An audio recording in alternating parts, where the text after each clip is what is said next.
ভালোবাসার টানে পরিবারের অমতে বিয়ে করেছিলেন জায়দা বেগম। প্রায় 12 বছরের সংসার, আর সেই সংসারে ছিল 7 বছরের একটি সন্তান। কিন্তু যে সম্পর্ক একদিন ভালোবাসার প্রতিশ্রুতি দিয়ে শুরু হয়েছিল, অভিযোগ অনুযায়ী তারই মর্মান্তিক সমাপ্তি ঘটেছে স্বামীর হাতে। মৌলভীবাজারের এই ঘটনা নাড়িয়ে দিয়েছে পুরো এলাকাকে। অভিযোগ, হত্যার পর জায়দা বেগমের মরদেহ বাড়ির উঠানে প্রায় 8 ফুট গভীর গর্তে পুঁতে রাখা হয়। মরদেহের ওপর বালি ভর্তি বস্তা, কংক্রিটের ঢালাই এবং পরে আরও মাটি দিয়ে ঢেকে দেওয়া হয়, যাতে ঘটনার কোনো চিহ্ন না থাকে।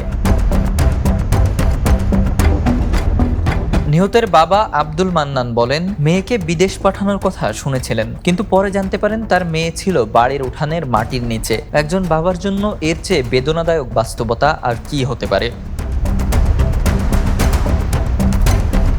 এই ঘটনায় সবচেয়ে বড় প্রশ্নের মুখে পড়েছে একটি নিষ্পাপ শিশুর ভবিষ্যৎ, যে এক মুহূর্তে হারিয়েছে তার মাকে। পুলিশ জানিয়েছে, ঘটনাটি গুরুত্বের সঙ্গে তদন্ত করা হচ্ছে। অভিযোগের সত্যতা যাচাই করে জড়িতদের বিরুদ্ধে আইনগত ব্যবস্থা নেওয়া হবে।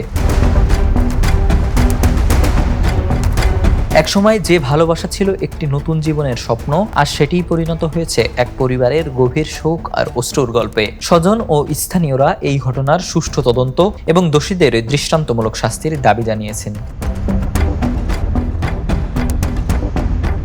Desk report, the news.